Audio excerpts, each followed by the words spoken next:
6 minutes past 8. Welcome back to Sunrise Daily. Well, Fagbenro-byron joins us now. He's a development expert. Morning, and thank you for coming on today. Morning. Well, Thanks for having me. Yeah, looking at this national conference debate, first of all, do you even think it's necessary to have this conference?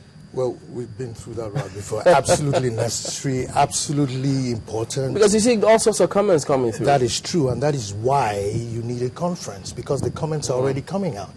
There's no point in people bottling up quite a whole lot of things, that ordinarily they should be saying to each other.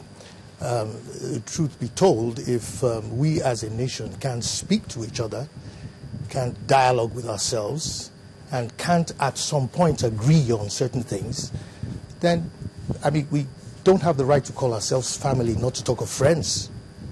So I believe that the conference itself provides a platform by which we will even get to know each other better. So there's the process of the conference, which is value-adding in itself. It's part of, the bonding process for a nation. The nomenclature now. Yes. Part of the bone of contention. Ethnic Nationalities Conference, Constituent Assembly. What should it be? Whatever the nomenclature, the whole idea is that we are talking. Conference, dialogue, everything is talk. And we need to talk. But it's talking within a framework to arrive at a conclusion that will prevent us from doing other things than talk. Things more volatile than talking. Are people already scared or apprehensive of that particular conclusion you just talked about? Well, it's because, people are scared of waking up in the morning and facing tomorrow. But tomorrow will come. So you might as well plan for tomorrow instead of tomorrow creeping up on you. So the dialogue itself, you see, the point is this. It's more risky not to talk than to talk. Because when you talk within a framework and you agree on something and you give people an opportunity, even people who do not agree will now understand why you at least made that decision. And then you give them an opportunity to air their views. Being a development expert, you've actually done a whole lot with some people, different communities and people in the country, going around looking at your bow. But the issue here, yesterday we decided to ask who should be the one doing the talking and who should be listened to. Now, do you think the Nigerian, because, trying to run away from the cliche, the average Nigerian, the Nigerian in some hamlets, villages and communities can as well take part in this discourse, and if they do, will they be listened to? Absolutely, absolutely. In the first place, it depends on how the dialogue is managed and designed, and that process.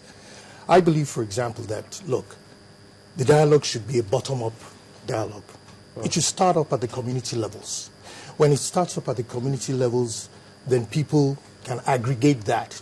And I also believe in something called the balance of aggregated interests.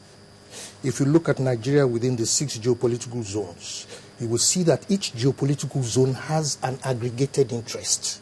And what do I mean by aggregated interest? In the Northwest, there are issues there that are different from the North Central, which are different from the Northeast, which are different from the Northwest, South-South, and Southeast. Now, it is easier to get people. For example, I also believe that in the first place, the dialogue should be both a development and constitutional dialogue. The dialogue should center around, okay, what is hindering us from developing that Nigeria needs to get so far for the interest of its people? What is hindering or aiding us from development? Then you look at the constitutional implications of those issues that are either hindering or aiding you from development. Then you transfer that dialogue. You bring out those development issues, and then you ensure that the Constitution enables that development trajectory. So the dialogue itself cannot be strictly, so you are actually dialoguing constitutionally with the end purpose of putting forward development.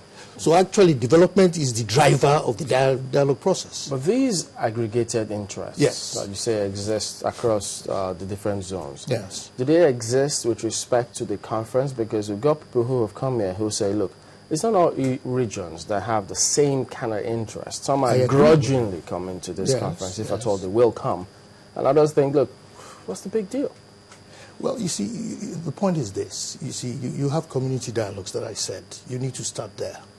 And what I mean by aggregated regional interests is that by the time you lift up from the community, you select people from that have participated in those communities to participate in a regional dialogue. And it is better to have some kind of regional consensus. So the brouhaha and the conflicts would have been reduced before it gets to the stage of national dialogue. So this format, this strategy Yes. may not cut it. No, this strategy, no, the first thing is this. This strategy, The advisory committee Yeah. will take in memo. They will take in ideas. And some of the things I've mentioned, myself and a couple of like-thinking people have submitted something to the advisory committee. And we hope they take it on board. But it's a strategy that prescribes... You want to let us into? Okay. Well, there's bits and pieces, that's what I'm saying. Basically, what it proposes is a community-level dialogue, based on communities, because that's where the people are. Let the people discuss their security, let them discuss local government accountability, let them discuss economic stability and private sector development within their community, what sustains them. Because the bottom line to most of our people and our communities is that how do we live, how do we survive? They have that discussion at that level, then you translate it up to another level, which is at the regional level. They aggregate that. And by that time, people are speaking their own language, they know their own nuances, they are using statistics from that region to determine, look at the poverty statistics in your region and tell me, is it up to par? And what should you need to do with it? And you don't impose it on them. You get consultants, you get professors, you get experts from their own region to tell their own story. By the time they aggregate that and put it in constitutional terms, then you can have lawyers that would look at that against the backdrop of a constitution. Does it meet to par? Does it fit? Does it not fit? And then when they come to the national conference, when that is aggregated, all you have is a reconciliation of 6 different positions. But again, that is where arbitration and mediation comes in. The bottom-top approach, Yes. the grassroots, which you highlighted, the fear there is that even at the end of the day, with the final analysis and outcome of this whole discourse, it boils down to good leadership, which a whole lot of people have been saying, that even if we had a perfect top-bottom situation, we wouldn't be talking now. So if we bring everything to the table and we have someone or people at the saddle who can't actually run or implement all of this, we'll be back to talking or even worse. Implement what? You mean implement the process of the conference going on? Yes, the process of the conference. Well, if it is designed in a way, for example, if it is designed in a result-based manner, that is, it's a series of Let's talk about the design. What do you have in mind when you talk about design? Basically, what we mean by design, you put that structure together. You expect the conference to include some dialogues, some sensitization, some workshops, and then all that will come together, against a work plan, against a time frame. And then there will be people who will actually deliver on the results. There will be benchmarks and timelines for each process over a period of 9 to 10 months. And for each period there is a report, there is a program.